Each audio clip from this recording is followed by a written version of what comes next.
بسكوت للعيد مقرمش أكيد بنقشة ثابتة وبطعم جديد.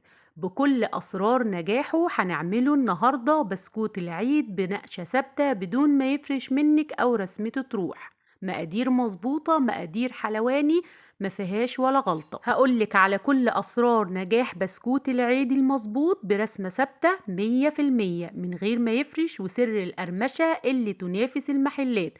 هنعرف سر ثبات النقشة بعد الخبز، ودرجة الحرارة المظبوطة، وكمان القوام المثالي للعجينة. يلا بينا نشوف الطريقة على طول، بس ياريت ما ننساش اللايك ونشير الفيديو لكل حبايبنا. أول حاجة هنسمي بسم الله، ومقاديرنا هتكون ل2 كيلو من البسكوت.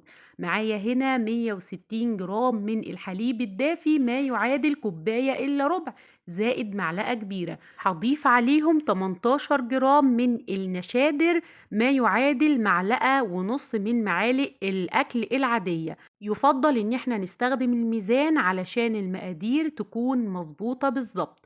هختبر النشادر على معلقة كده صغيرة من الخل، لو عملت فوران أقدر إن أنا آخد بقى المعيار بتاعي اللي هو معلقة ونص، وأضيفه على الحليب كده بمنتهى الاطمئنان.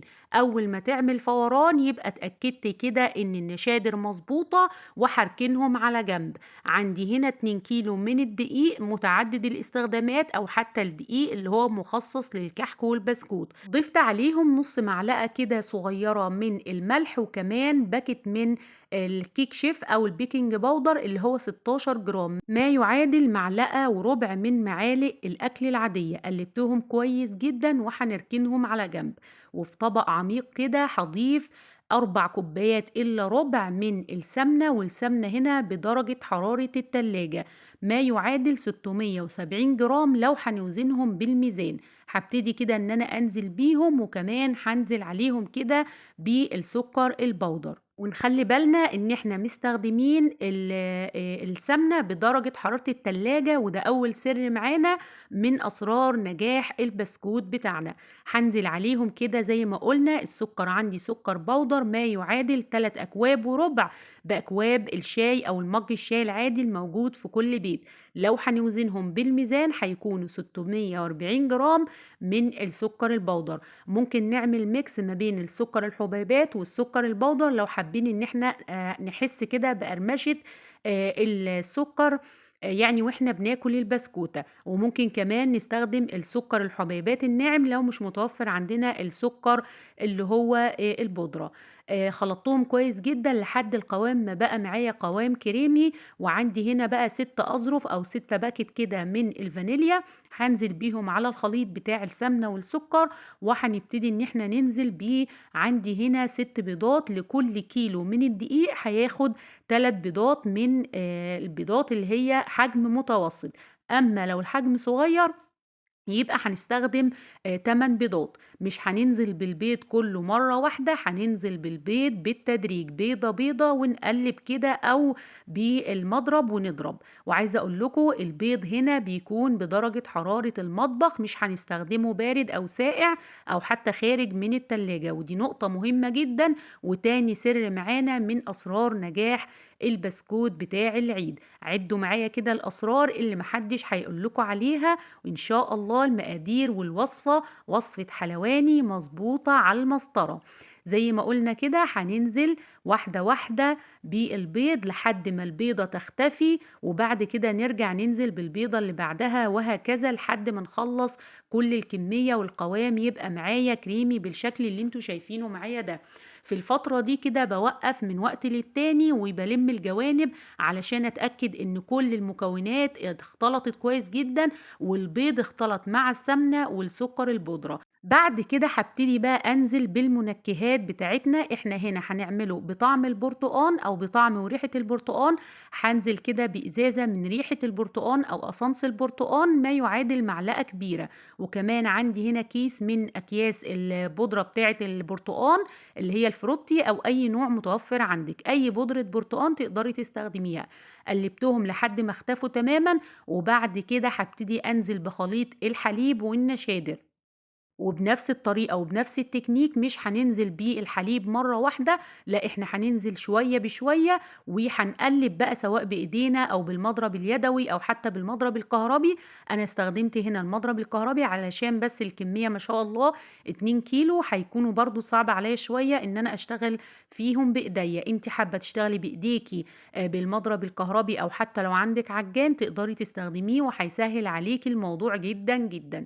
بعد كده بعد ما لمينا كل المقادير هننزل بقى بكمية الدقيق بتاعنا، وهنضيف كمان عشان الطعم والتست يعلى اكتر واكتر رشة كده او معلقة من جوز الهند الناعم ومعلقة من السمسم، سواء بقى سمسم متحمص او سمسم ني. بصراحة انا ما كانش عندي سمسم ني او السمسم الابيض فضفت السمسم اللي هو متحمص، بس يفضل ان احنا نستخدم السمسم الني لان لسه هيستوي مع البسكوت في الفرن. في البداية هننزل بالدقيق بالتدريج لأن طبعا كل دقيق بيختلف من نوع للتاني في شربه للسوائل، وده شيء كلنا متفقين عليه. هنبتدي ان احنا نقلب العجينة مع السمنة وباقي المكونات، وواحدة واحدة كده بالتدريج لحد ما نلم العجينة والعجينة بتاعتنا تكون عجينة طرية ما فيهاش تلزيقة، وكمان لما بناخد قطعة كده من العجينة ما بتشققش معانا ومبيبقاش فيها أي تشققات. طيب احنا كده لمينا العجينة هنبتدي زي ما قلنا هنختبرها، وده مهم جدا جدا قبل ما احنا نشتغل فيها.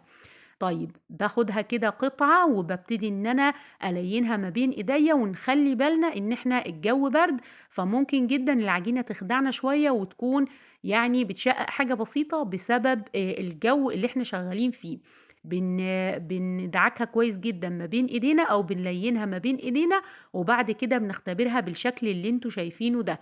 خلاص ما فيهاش اي تشققات، هبتدي بقى ودي نقطة مهمة جدا جدا محدش هيقولك عليها، مش هشتغل في العجينة دي غير بعد نص ساعة مننا نريحها في التلاجة. طيب لو ما عنديش تلاجة او التلاجة بايظة يبقى هغطي عليها واسيبها في مكان برد شوية كده، وطبعا الجو برد، وبعد كده هبتدي اشتغل فيها. والنقطة دي بتخلي الرسمة ثابتة، وكمان البسكوت بتاعك مع ان مقاديره مظبوطة ولكن مش هيفرش منك ونقشته هتبقى ثابتة وما فيهاش ولا غلطة. فنخلي بالنا لما نيجي نشتغل في العجينة. طبعا انا كنت جهزت كام قطعة من العجينة كده زي ما انتوا شفتوا معايا، قطعتها وعملتها زي ايه قطع كده رولات بسيطة، وابتديت ان انا اشغل بقى المكنة بتاعة البسكوت. الشكل او الرسمة او النقشة اللي انت تحبيها اشتغلي بيها. نقط مهمة جدا جدا نخلي بالنا منها واحنا شغالين كده بالمكنة. لو لقينا العجينة بتجري معانا في المكنة ومش واخدة القوام المظبوط او بتتقطع معانا، تبقى العجينة دي ناقصها شوية دقيق ومحتاجة كده ان هي نضيف لها معلقة او 2 من الدقيق علشان قوامها يبقى مظبوط. اما العجينة لو كانت سايحة معانا يبقى برضو هنضيف لها شوية كده من الدقيق. اما العجينه لو كانت بتتقطع مننا كده وما بتنزلش زي ما انتوا شايفين كده بيكون البسكوت مظبوط، او يعني قطعه البسكوت او صبع البسكوت مظبوط معانا، يبقى ممكن تكون محتاجه ان هي نضيف لها بيضه او ممكن معلقه كده او 2 من الحليب او حتى عصير البرتقال. بنخلص بقى كل الكميه كده. ونقطه مهمه جدا جدا يا جماعه، الصاج اللي احنا بنخلصه بندخله التلاجة 10 دقايق قبل ما نشغل الفرن او قبل ما نحطه في الفرن. طيب عند التسوية بتاعتنا بتكون على درجة حرارة متوسطة، يعني من 150 ل 160 على حسب الفرن بتاعك. بياخد معانا قد ايه؟ بياخد حوالي 20 دقيقة. بنشغل الفرن بس من تحت، واول ما القاعدة كده بتلون معانا بالشكل اللي انتوا شايفينه ده بنبتدي ان احنا نشغل الشواية علشان ياخد اللون الذهبي الاشقر اللي زي العسل ده. وشموا بقى ريحة البسكوت وقوام البسكوت اللي اي حد هيدوق عندكم هيسألكوا على الطريقة على طول. بسكوت زي ما دخل الفرن زي ما خرج، لا النقشة راحت ولا فرش مننا ولا حصل فيه اي حاجة، وكمان تسويته بالمظبوط. يعني لو هنقارنه بالبسكوت اللي احنا بنشتريه الجاهز مفيش اي وجه مقارنة وهنكون حقيقي بنظلمه.